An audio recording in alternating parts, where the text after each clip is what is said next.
Central force क्या होता है? सेंटर की तरफ जितने भी फोर्स लगते हैं उसको आप सेंट्रल फोर्स कह देते हैं, बस नॉर्मली ये बात ध्यान रखें। इसका टाइप है जैसे ग्रेविटेशनल फोर्स।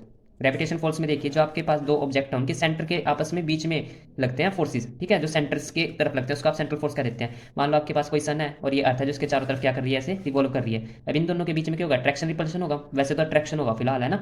इन दोनों के बीच में क्या होगा? अट्रैक्शन होगा। अट्रैक्शन होगा किस तरफ होगा? सन बड़ा है ना प्लैनेट से, तो इसको अपनी तरफ अट्रैक्ट करेगा। समझिए आगे बात, अट्रैक्शन लग रही है। अब देखिए सन किस पे बैठा था? सेंटर पे, तो सेंटर की तरफ लग रहे हैं ना फोर्स, देखिए, है ना।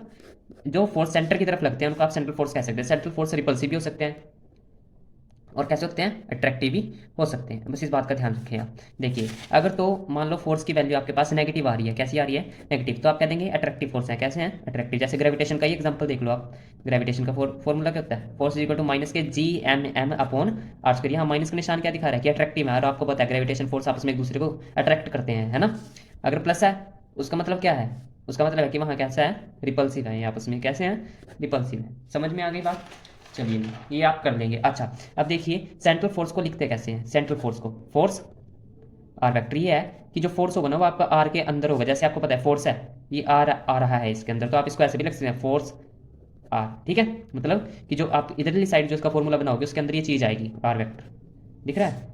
तो इसको आप लिख सकते हो function of R. Function of R का मतलब कि जिसके अंदर आर आ रहा हो, तो इसको आप फंक्शन ऑफ आर भी लिख सकते हैं। ये तो ये दिखा रहा है कि जो आपका फोर्स का फॉर्मूला बनेगा वो आर के टर्म्स में बनेगा। एफ से फोर्स जो फॉर्मूला बनेगा वो आर के टर्म्स में बनाएगा, और आर के टर्म्स में बनेगा मतलब कि function, function of R. Function का मतलब कि कुछ भी जिसमें सिर्फ आर वेरिएबल हो, मतलब जो चेंज हो सकता है, बाकी सारे कांस्टेंट हो, ठीक है। अब इसके पीछे आप डायरेक्शन भी बताएंगे जो इससे पता लगती है, आर कैप। और आर कैप का फॉर्मूला वेक्टर में आपने पढ़ा होगा, आर वेक्टर अपॉन उसका मैग्नीट्यूड, ठीक है जी।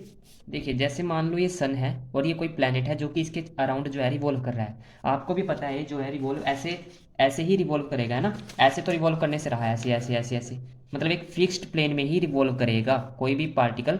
अच्छा, फिक्स में क्यों करेगा? आपको भी पता है, इस मान लो सन है, ये अर्थ है, तो इसके पास अर्थ जो है सन अट्रैक्टिव फोर्स लगाएगा, और सन किस पे बैठा है? सेंटर पे, मतलब सेंटर की तरफ फोर्स लगेगी, इसलिए इसको आप क्या कहेंगे? सेंट्रल फोर्स, है ना। और सेंट्रल फोर्स के अंडर में कोई भी पार्टिकल अगर रिवॉल्व कर रहा है वो सिर्फ एक प्लेन में रिवॉल्व करेगा। ध्यान रखिए, किस में रिवॉल्व करेगा? प्लेन में। यही इसकी प्रॉपर्टी है कि कोई भी पार्टिकल सेंट्रल फोर्स के अंडर में अगर मूव कर रहा है, जैसे पार्टिकल है, मान लो प्लेनेट है, कुछ भी है, तो ये अगर रिवॉल्व करेगा किसी सेंट्रल फोर्स के अंडर में, सेंट्रल फोर्स लग रहा है ना यहाँ पे, तो एक प्लेन में मूव करेगा। और आपको प्लेन दिख रहा है, ये प्लेन है, इस प्लेन के अंडर में मूव कर रहा है, क्योंकि आपको पता है ये ऐसे ऐसे तो रिवॉल्व कर नहीं रहा है ना, किसी एक फिक्स्ड प्लेन में रिवॉल्व कर रहा है। अब चलिए इसके लिए डेरिवेशन देख लेते हैं। अच्छा, आप जानते हैं कि जो फॉर्मूला मैंने लिखवा रखा है वो है force is equal to function of R into R cap. ये मैंने लिखवा रखा है, आप इसको याद कर लेंगे। फंक्शन ऑफ आर का मतलब, जैसे आपको पता है इन दोनों के बीच में प्लैनेट्स है, मान लो अगर आप प्लैनेट लेके चल रहे हो, तो ये क्या है? ग्रेविटेशन लग रहा है ना इनके बीच में फोर्स। ग्रेविटेशन फोर्स कौन सा? सेंट्रल फोर्स का ही एक टाइप है ग्रेविटेशन फोर्स। ग्रेविटेशन फोर्स का formula G M M upon R square. G constant होता है, मास कॉन्स्टेंट्स होते हैं, तो क्या है? Variable R. मतलब कि जो फोर्स है ये रेडियस पे ही डिपेंड करते हैं, डिस्टेंस पे डिपेंड करते हैं। आपको भी पता है, अगर आप दो चुंबक लें, अगर उनके बीच का डिस्टेंस कम रखें तो वो आसानी से चिपक जाएंगे आपस में, है ना, क्योंकि उनके बीच में फोर्स ज़्यादा होगी, क्योंकि डिस्टेंस कम हो गया ना, डिस्टेंस कम फोर्स ज़्यादा हो जाएगा, डिस्टेंस कम तो फोर्स ज़्यादा हो जाएगा, है ना। यही है। अच्छा, तो इसलिए डिस्टेंस पे आर पे निर्भर है ना, तो इसे हम फंक्शन ऑफ आर कह देते हैं। फंक्शन मतलब कि जो फंक्शन है आर का, ठीक है जी। चलिए, अब इसकी डेरिवेशन करने के लिए हम क्या करते हैं? दोनों तरफ क्रॉस मल्टीप्लीकेशन कर देते हैं, cross multiply by R vector on both side. अच्छा, ये हम कर क्यों रहे हैं? सिर्फ डेरिवेशन कंप्लीट करने के लिए। देखते हैं क्या रिजल्ट आएगा।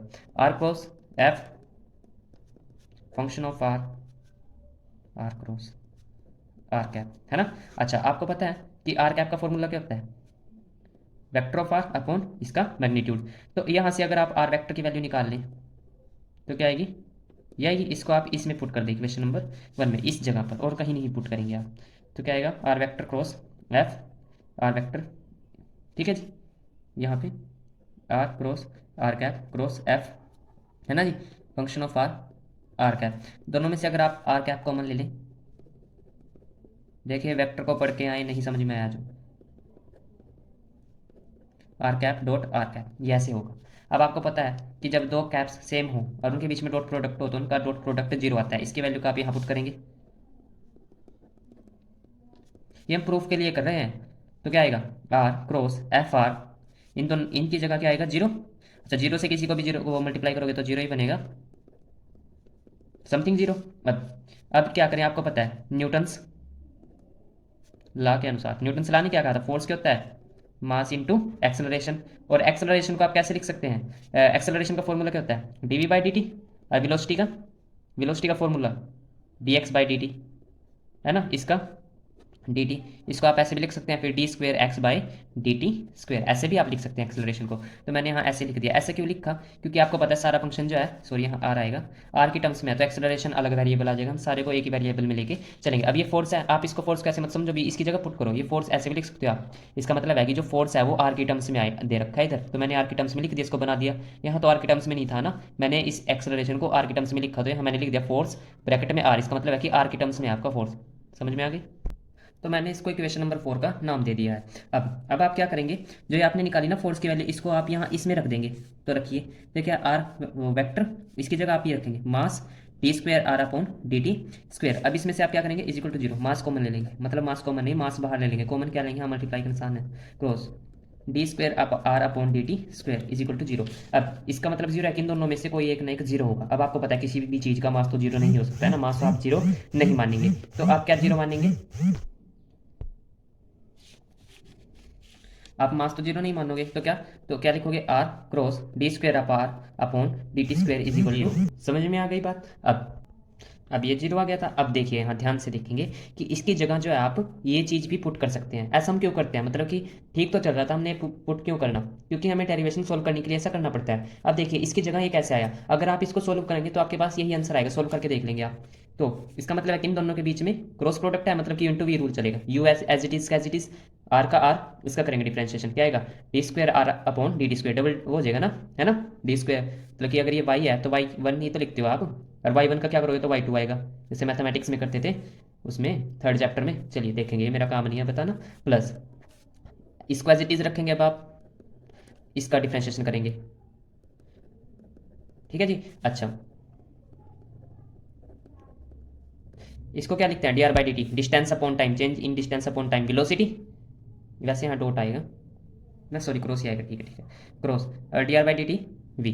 अच्छा, वेलोसिटी क्रॉस वेलोसिटी, अगर सेम वेलोसिटी क्या करते हैं आप, वेक्टर्स की क्रॉस प्रोडक्ट कर दे तो क्या आती है, 0 आती है ना, आपको पता होगा 0। तो इसके प्लेस पर हम 0 रखेंगे तो क्या आएगा, d²r/dt² प्लस 0, मतलब R vector plus d²r vector dt² vector. देखिए इसको सॉल्व करने पर यही आ गया ना आंसर, इसका मतलब हम इसकी जगह ये भी लिख सकते हैं, इसलिए मैंने ऐसे लिखा था। तो इसकी जगह आप ये लिख दें, कि इसका फायदा क्या होगा, dy/dt, इसकी जगह लिखना था ना सारा कुछ, R vector cross dr/dt is equal to 0।